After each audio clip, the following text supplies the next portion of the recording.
Hello everyone and welcome back to another book review. I am in my car again. This is the quiet spot for the day, so this is where I'm reviewing books. There was a loud bang. Okay. Today I'm going to be reviewing North American Maps for Curious Minds, 100 New Ways to See the Continent. So this book is just a book with maps, but each map is something a little different. So this one's about public libraries. Weird that I pulled up to that one first. Frank Lloyd Wright buildings across the United States.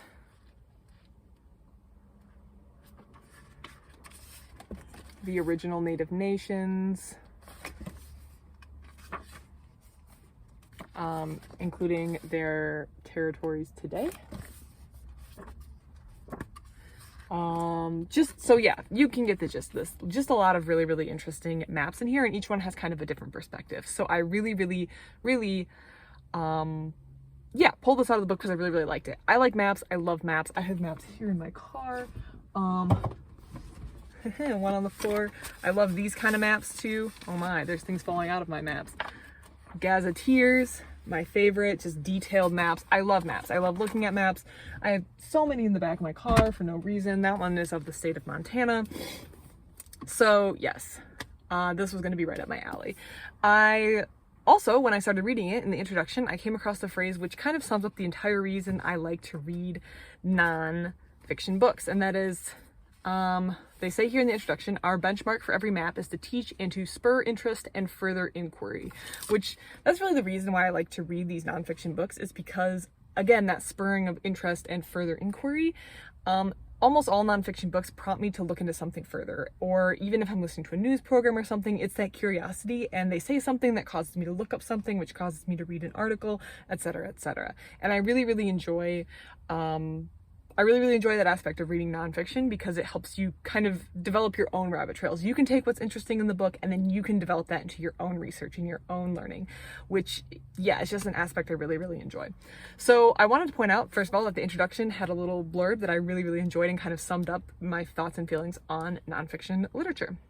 I also wanted to take a moment to point out some of the most interesting maps that I enjoyed.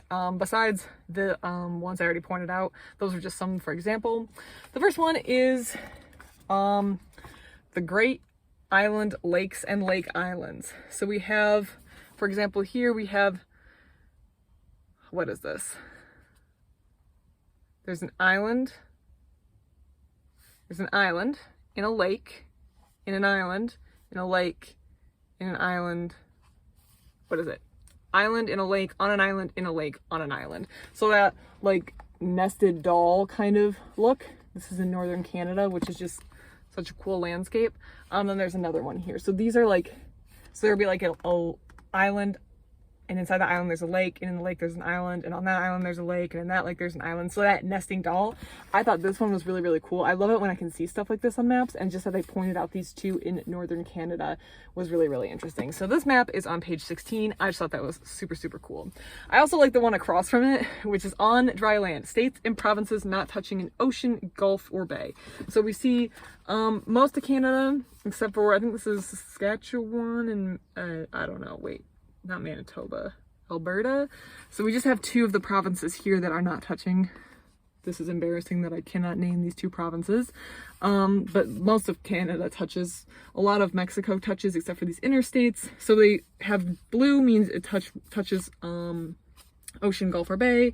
We have landlocked, doesn't touch, doubly landlocked, so you have to go through two places to get to an ocean. So we have, oh, I don't know, like this is Wisconsin. That's Ohio, Indiana, and Illinois. You have to go through two. So we have landlocked, doubly landlocked, and then we have the triple threat, and that is Nebraska, which is so far away from water that it has its own special category because it's in the middle of the United States. Way to go, Nebraska. If you're representing Nebraska here, please let me know. I actually am hoping to visit that wonderful state this summer. But yes, Nebraska has its own special category, which I just thought was so wonderful. Nebraska, you are far away from the water, at least the oceans, gulfs, and bays. And this one really shows that they really take this book, North American maps, and they do discuss what they consider North America and what they do not consider North America. these maps really do try to include Canada, United States, and Mexico. However, they say right in the introduction, there's going to be a lot more focus on the United States, and that is for the reason of how much data the United States collects. There's a lot of agencies with a lot of available data that the United States collects on a level that maybe isn't represented in these, at least the two other bigger nations in the North American continent. They spend a lot of time discussing the United States just simply because they have the amount of data available to make some of these maps for the United States. But I do think it's important to not spend all your time on North America focusing on the United States, and as shown in this one, they do spend some time in plenty of these maps, and on this map too with the lakes, discussing Canada, Mexico, as well as various other nations that exist in North America. So yes, that was this map. My next map is city names, then and now. This one was really interesting. Regina up here used to be called Pile of Bones, something I didn't know. Learned something new. Some of these I did know, such as New York, previously being New Amsterdam. That one I was familiar with, but quite a number of these used to have different names. And this is kind of where you can spur your own study. You can spend your own time to dig into these and to research why it used to be called something. And I think it's particularly important to learn about what the original inhabitants called this. What did the native nation that was living here first, did they have a place here, or was this something that was added when people came over from Europe? So just, this is the kind of thing that spurred further research, and I definitely read further into this Regina / Pile of Bones up here in Canada, and it wound up being really, really interesting. So I just wanted to point out that. And finally, and this one also has some stuff down here in the Caribbean as well.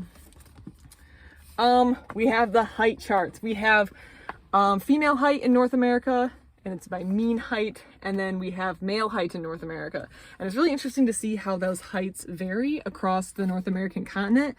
So there's kind of the scale going from shorter to taller for both men and women. And it's also fine to note that I am taller than the average in any country in here. I believe my height is actually taller than any average country in the world, but I would have to double check that statement. I know there are some tall countries in the world, as I stand at 6'1". So over this 180 centimeter mark here, that's maxing out the men's height, and 165 centimeters here, maxing out the women's height. Also interesting to note, it looks like Canada has a slightly higher height for both men and women than the United States, which I would not have guessed that Canada had that slightly taller population, but that was just interesting to know. And I just thought this was, yeah, really, really interesting, and kind of summarizes the interesting maps that they make. So yeah, that was North American Maps for Curious Minds, 100 New Ways to See the Continent. I really, really enjoyed this book. I thought it was really interesting. Even the cover is a map. It shows most common last names broken down by the Canadian provinces and territories, the United States, and down here in Mexico.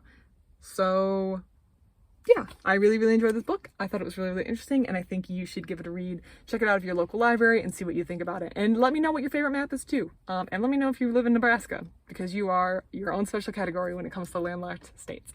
Yeah, let me know what you think. And other than that, I hope you have a really, really good day. Thank you.